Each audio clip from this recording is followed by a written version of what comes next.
in transition, you can get a breather. This is just a 1-point ball What a shot, game. but AHANMISI. Jay Cancino. Here's AHANMISI. He's wide open. Excellent screen. Yes, sir! Oh, Espeleta has it.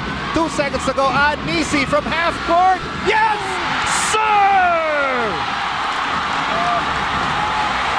What's up, my guy? Yo! What's up, my guy? That's good, bro. How you been, boy? Tired, man. Everyone's looking forward to you entering the draft, and you finally did. Low key, though, he was telling me he was not gonna enter the draft, but when I saw the news, I was like, good thing he did. Good thing he's in there, and we'll see what happens in the PBA. I'm sure he's gonna get picked anyway, but right now he's on my channel for the first time. All right, quick ISO. You gotta answer all my questions. You down, bro? Let's do it. What was the transfer like to the Philippines, bro? Because I know that your older brother came out here first. What Yeah. was that decision like in that transition period to the Philippines? When I first got out of high school, I graduated from high school. I was looking at like different schools in the States, and I was playing like travel basketball to see if I would get any offers from any schools anywhere in the country. I had some, but they weren't like the schools that I really wanted to go to. So that was that year. That was when my brother was over here in the Philippines playing in the D League. So I came over here, and I think I watched a couple games. I was actually like really surprised with like how Philippine basketball is played over here. It's really different compared to how it is in the States. And then my brother brought me to a UAAP game. He first started making me watch like just games like on TV, but then he finally brought me to a game, UAP game. It was LaSalle against FEU. It was really hype. There's a lot of people. And then after I got done watching that game, I told him, I was like, dang, bro, I gotta play over here, man. Like it looks really cool. Everybody's always into basketball. And yeah, that's how it really convinced me to come over here and play basketball over here. All right, what was your most memorable college moment? The most memorable? Losing I don't UP? really, yeah, hey. I had to bring it up, bro. You already I know I had don't to. I don't really like the memory. Like it's like half and half, The only reason why that's like my favorite memory is because Losing twice? oh my god, bro. No, the what was it? The second game? Was it the second Yeah, game? the where it was, second like game. super hype. Yeah, that was Jerome Lastimosa 3. That was the Atinto game. Yeah. Everyone Yep. was going crazy. That's the game where it's my favorite, but like the worst at the same time, because there's so many people. For sure, It was like what 23,000 people or something like that, and it was literally like I was playing in a movie. It's like I was watching on the sideline, but I was playing at the same time. It was really, oh my god, I can't even. I'm speechless. It was speechless. And low key, because the UP crowd has been crazy that whole year. Adamson really came out during the semifinals. Oh yeah, Especially they game came 2. through. The Adamson community came out and really like. They came through, bro. It was really crazy. Warm-ups, it was like I was already playing because there were so many people watching already. So yeah, that's definitely one of my most favorite and memorable, but worst at the same time. All right, I gotta ask you though, what happened during that series? This is as an analyst, not as a UP guy. What happened during that series? Man, what happened the first game? I don't even know what happened the first game. I don't even know how we lost, to be honest with you. And the second game also, I don't know how we lost. I don't know, but I don't know. It's all just like kind of a blur to me, because like I said, it's like something I remember all the time. It's something I also don't want to remember at the same time too. So it all fell on your shoulders after, like when you got back to the dugout. That's when it was like, yeah, we actually lost that game. Sure. Yeah, I was like, what? I don't know, man. It was crazy. Twice? Yeah, in a row, and we had Yeah. we had twice the the beat advantage, bro. It's terrible. And you saw how UP brought out the cell phones and the flashlights. Yeah. You're all I was like, like, these people are crazy. It was so fun though. It was really fun. about that UP Adamson rivalry, because it was carried over to the next season. Every Yeah. time Adamson and UP played, it was crazy. Was there a low key an angst like, fuck, we gotta beat this guy? Like, we hate these guys? Was there a low key like a different Low different key. mind? Yeah, I was cool with all of them. You know, I was cool For with all of sure. them. But like when I stepped on the court, I was like, dude, like we lost to them in the playoffs in the most like crucial time. We gotta beat them. We have to. Oh my gosh. Like going up against UP is it's literally like one of the craziest rivalries. Because it's Adamson and UP, right? Yeah. They were like at the bottom before, right? Bro, bonfire game. I was part of the bonfire game. We were up against Adamson, bro. Like Adamson UP was like they always call it like the finals of the UAAP because who Yeah. wins goes seventh. So from That's that crazy. to where you guys were playing on that stage, that was crazy to us, bro. Did you tell Val Chauca about the how big the UP game was? Because he didn't know. He wasn't there the year prior. Oh yeah, of course. This UP crowd is crazy. When he came in, I was telling him all the stories about like all the schools, especially UP, because like I said, Adamson and UP are like that rival team, you know. So it's like once we play them, we're gonna have to go do like that extra effort, that extra energy type thing, because even if some of the players might be lazy, like when they're playing, their crowd can bring them like towards the end, you know. So their crowd is really a big Even when difference, they're you know? down entering the third quarter, Yeah. their crowd can give them a crazy third quarter yeah. and they're back in the game. Yeah. Oh my gosh. Can you straight up say that the UP crowd is the craziest crowd you go up against in the UAP? It's between UP and I think LaSalle. LaSalle, not UST? Wait, when we played UST, I don't really think there was that like many people like Oh, so talking smack. but you never played UST on a crucial game? No, I think there was one time though when we played UST. I think it was in Unares, the Unares Center. Yeah, Antipolo. And there was like this one time. I don't know if I was going for a layup or if I was going for like a 3-point shot or whatever, a rebound or whatever. But I was going towards their side of the crowd, and then I like fell back a little bit, like to the front row. Yeah. And then I forgot somebody said something behind me. I don't know what they said. I don't know if they were like, "You suck," or something like that. But I was like, "What the?" And then like the next play down or something, a couple plays down, I made a 3, and then I looked at the crowd. Like, They got some courtside Karens over there, bro. yeah, for real. Oh my god.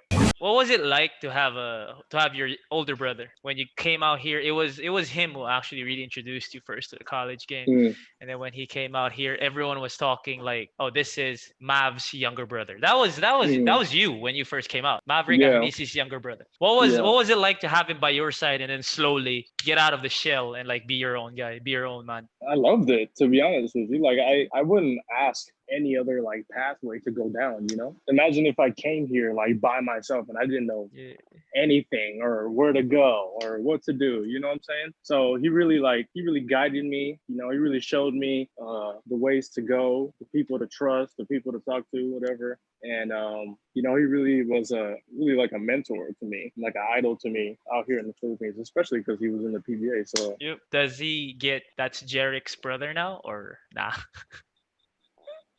He's still in the PBA, so nah. yeah, No, I mean, bro. yeah, he's in the PBA. He's in the you know, PBA. He's like, in the okay, league, bro. Some people call me Maverick, like they Oh. think I'm Maverick. I'm like, what? I've been giving out buckets for like the past 3 years, and you still call me. I'm like, what? At least call me AHANMISI. Oh, yeah. AHANMISI, I could. Yeah, exactly. It's like slowly going away though. They're like, Yeah, oh, for you sure. played at Addison, or you played at Straight up, like, do you want to play with Mav or against Mav? Dang. I mean, it's tough. I mean, me and him always been talking about like playing against each other ever since we're growing up. Because like whenever we go to the gym, we're always on the same team. We work out, we're always on the same team. You know, we go to a scrimmage, coaches put us on the same team. You know, so I feel like if I get to the PBA, if I get drafted, I would want to play against him more than I want to play with him. Just to have that, you know, that brother competitiveness, you know, I think it'll be fun to watch, fun for people to like look at and see. But on the other hand, too, it would be really fun to play with him, too. Oh, for sure, you know? for sure, So bro. either way, You can't go it wrong. doesn't You matter. can't go wrong. But Yeah. if you do play against him, what's your advantage when you go up against Mav? I feel like for me, I am more offensive minded, but him, He's defensive minded. yeah. Oh my god. Oh Bro, my god. he's gonna be physical on you, bro. Like, Yeah, I know. he's gonna knock you down, bro, if he has to. That's fine. Like, say if somebody else is guarding me and then I knock down a couple threes, I'm pretty sure that he's gonna tell his teammates, you know what, hey, let me get him. Just go over there. Let me get him. I'll guard him. You know, it'll be Bro, really fun. Oh that- my that- god. what was Coach Franz like with you? Because Coach Franz, he's one of the most celebrated coaches in the country, especially in college when he was with LaSalle. Yeah. But you pretty much got the older, like more. I can't say more composed because I still see him getting on his players, but you got the more like the older Coach Franz. Yeah. Because when Coach Franz was with LaSalle, he had the mustache and he was young and all Yeah. that. So Yeah. the new Coach Franz, what was it like? I feel like it was still definitely tough, you know, because I watched some tapes from when he was coaching at LaSalle and Coach Ren and everything. I feel like he still coached the team like the same way. There was definitely some of my teammates that definitely got under his skin. You know, they didn't want to listen, and he would definitely yell more, I feel. He did back then, but he still made us run a lot. You know, he still made us do all the things that, you know, some players may not wanted to do. He's still a great coach, though. I personally, I really liked Coach France the way he coached because from back home, I'm used to people yelling at me, coaches yelling at me, telling me to, you know, keep going, keep pushing. And that's what I liked about Coach France. You know, he wouldn't ever let me, you know, take a break. He would never let me, you know, be lazy on defense and offense. You know, it doesn't matter where. So Coach France definitely, you know, helped shape me into like the player that I am today for sure. And he probably got it on your ass for not defending, huh? Oh yeah. Yeah, he did. I was like one of the first people to get my ass yelled at, to be honest with you. I feel like 90% of the times he was on you was because of defense. Yes. Or Yes. not shooting the fucking basketball. Yeah, that too. Yeah. How about with Coach Renren? I don't know if you knew that he was one of the best shooters the game has ever seen, at least here in the Philippines, when you first met him. But I'm sure you saw a lot of tapes. I'm sure people told you that that's Renan Ritualo, man. That's the rain, man, bro. So how was that like? He definitely wouldn't let any of our teammates forget that he won 4 championships. That's for sure.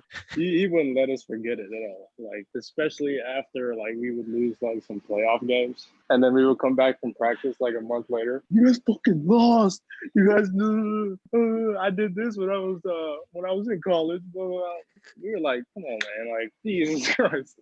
And I asked him like, do you guys still challenge him to shoot? Then he was like, they shouldn't. If it was shooting, I'm gonna still kick all their asses. We did though, and he showed us out. He still had a wet piece. He still has a wet piece for sure. Like shooters don't lose their touch. Nope, you know? that's what he's saying. Never, Exactly. never. Shooters won't ever lose their touch. Sometimes, like during practice, we would do like this, like little 2-minute drill, like around the mid range. Like you would basically make as many as you can, right? Yeah. He would beat some of our like guards that are still like Jerome. He would beat Jerome sometimes. Joam, I think. It was like the older dudes though. He would beat them a lot. He still has a wet piece for sure. In college, who was the guy that when you knew he was gonna guard you, you knew also that you had to bring your A game?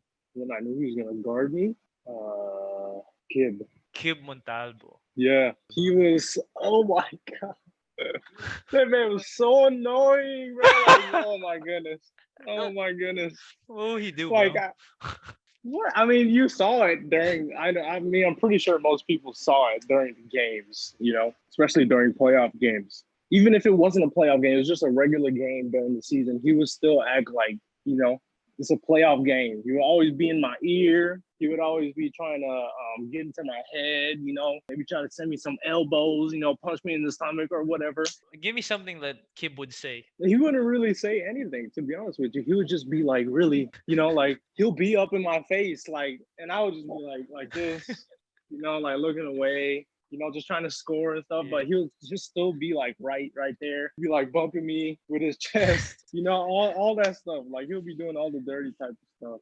You know, but one thing I loved about him, he was definitely a competitor for real. He was definitely a competitor. Like he would not quit. He would not give up on anything. And you know, I have so much respect for Kid for sure. Who in the UAAP, when you saw him walking towards you and he's gonna guard you, you were like, fuck, I'm getting 50 tonight. Fuck, I'm getting 40 tonight. All right, I exaggerated that a little bit. That was an NBA term. All right, I'm getting 25 tonight. Yeah, bro, 50. I can't get that yet. Like, see, my answer is definitely different from everybody else because for me, when I was playing in the UAP, I feel like I could score on anybody, right? Like it doesn't matter. I'm not trying to be cocky or anything. You know, I just felt like I was so confident in my game Yeah, that's the and so Renren confident, Ritualo like effect. That's the Renren Ritualo effect right there. I felt like I was so confident in my game and so confident in myself and like my skills and my abilities and like also my IQ a little bit that like it didn't really matter who would guard me or who would they put on me, whether it was a big man. Yeah. I don't know if you remember, but Ben and Bala tried to guard me one time too. And he got super tired because I kept running around all the time. Yo. So they switched them off. Okay, let me change the question. Who to you was the guy you had fun the most dropping 25 on? The funnest time you had dropping 25 on? I want to say it was against UP. Come on, bro. Low key. Who would Low guard you? key. Who would guard you in UP? Before it was June, it would be Diego. Oh yeah, yeah. There was a game that Diego was assigned to guard you. Him and Yeah. Jarrell Lim and him would take turns. And Lim, Espanola. Espanol. So the three of JJ. them, JJ.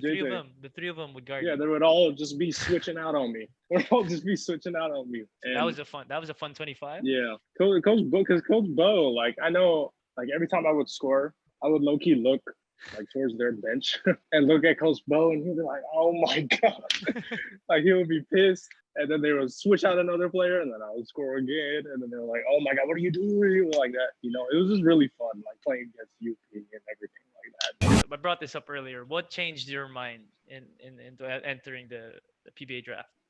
Everybody had been saying like ever since like the Facebook post dropped saying that I declared like right after the UAP got canceled. Everybody was like, "Oh my god, okay, the UAP got canceled. That's probably why he's going to the PBA." But even before the UAP got canceled, I was already like thinking that I should go to the PBA. No. You weren't thinking, bro. You told me straight up in one of Oh our my God, conversations bro. over, I think over Warzone or something. He told me, Warzone.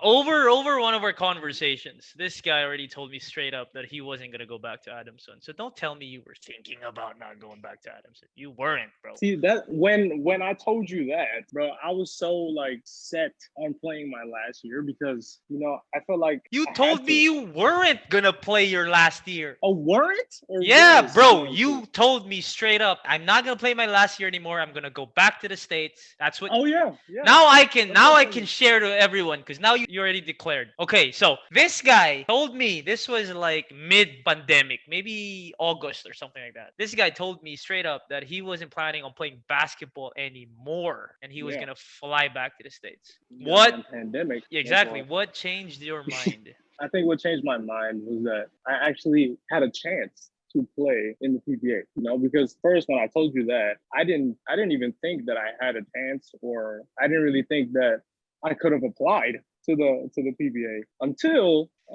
I got news that they weren't asking for any D-League requirements, right? So before that news, I was like set. I was like, "Dude, I'm going home, man. Like I can't be here in the Philippines anymore. Like I'm getting so homesick and everything. Like I miss my family and all that." But then I got that news of the D-League requirements not being, you know, a requirement anymore for the application or whatever. And I was like, whoa, I actually have like a chance to play and be like a professional basketball player, which is like a dream for me. And I'm pretty sure it's a dream for a lot of people. You know, why not take an opportunity to accomplish your dream that you've been working so hard for your entire life, you know, and play as many years as you possibly can and, you know, just be a successful in the PBA if you can. Well, I'm glad you're saying that now because I remember during that time I was telling you like, don't say no to basketball until basketball says no to you. Yeah. Basketball wasn't saying no to you yet. You were the one No, saying no. no to basketball. Exactly. A lot of people like me, okay, I got ACL, torn, everything. Basketball said no to me. So for you, Yeah. I'm sure like basketball has a lot more plans for you. And I was low key one of those guys who was really happy when I saw that you declared for the draft. I was like, finally, this guy fucking someone talked sense to this guy.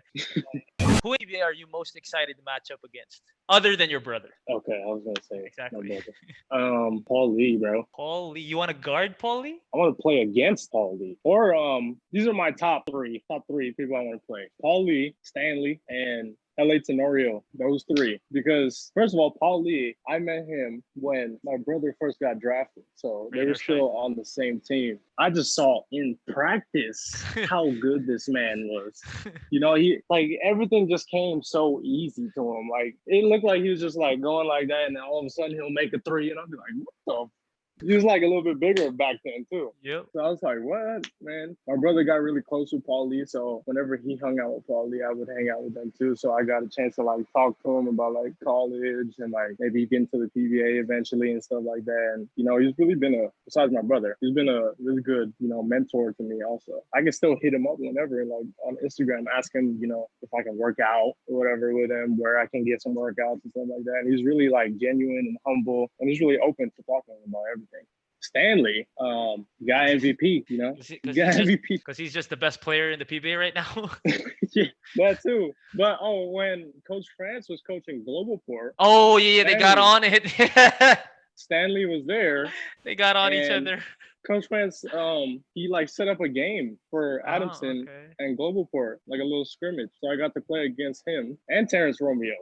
So it was really cool, like, you know, playing against somebody who's already has a lot of experience in the league and, you know, who's really good playing the game and all that stuff. So, and who's won a championship already too. And for LA Tenorio, I mean, there's no words to describe that, man. You know, he has a lot of championships. He just got an MVP. Did he get MVP for Finals the last game? Finals MVP, bro. Yeah, Finals MVP, you know, and, you know, he's small, but like, just because he's small, that doesn't really matter for him. No. He's small, but he still plays like he's like 7 foot, 6'10", it don't matter. You'll go up against anybody. What can the PBA team that drafts you expect from you?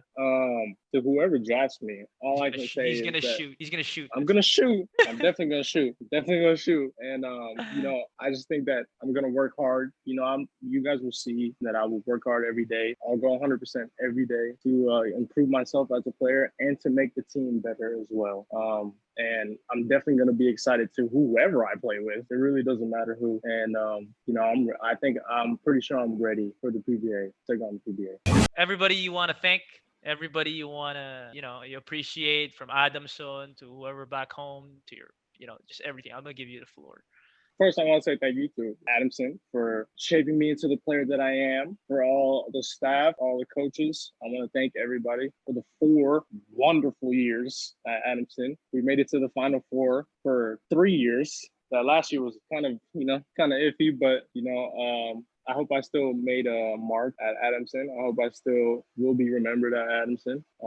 And to my family back home as well. I miss you guys. Mom, dad, sister. My brother's back home right now too. I can't wait to see you back here in the Philippines. And can't wait to compete with you in the pro league as well. And to all of my supporters, fans, whatever, let's get ready for the PBA and let's turn up. People don't know that you're actually you're an extrovert, bro. You engage with people pretty well because you're a gaming streamer. People don't know that. I mean, for the people who don't know, how addicted are you to video games? You're addicted to gaming. Like, I see you play different games. Yeah, I really don't care. If it's fun, you know, I'm going to play it, you know, because to be honest, gaming for me, if I wasn't playing basketball, I definitely would be gaming or doing something in like the gaming industry. For real? Yeah, because ever since I was a little kid, this is a little story. When I was like 5 or 6 or something like that, I had a Super Nintendo, I think, a Super Nintendo or a Nintendo 64. And I had to go to sleep. It was like 3 a.m. or something like that, 4 a.m. I was downstairs playing video games, right? My mom's come down. She's like, Jerrick, what do you do? What are you still doing up? I'm like, Mom, I'm just playing video games. Just playing video games and just having fun, whatever. She was like, Jerrick, go to sleep, go to sleep. So I think that, you know, it definitely shows something about me and that I can do something else besides playing basketball. And I feel like that's another way also to connect with different types of people as well, which is really fun. You get to know a lot of different people from around the world. Gaming is really taking you somewhere else too, besides basketball.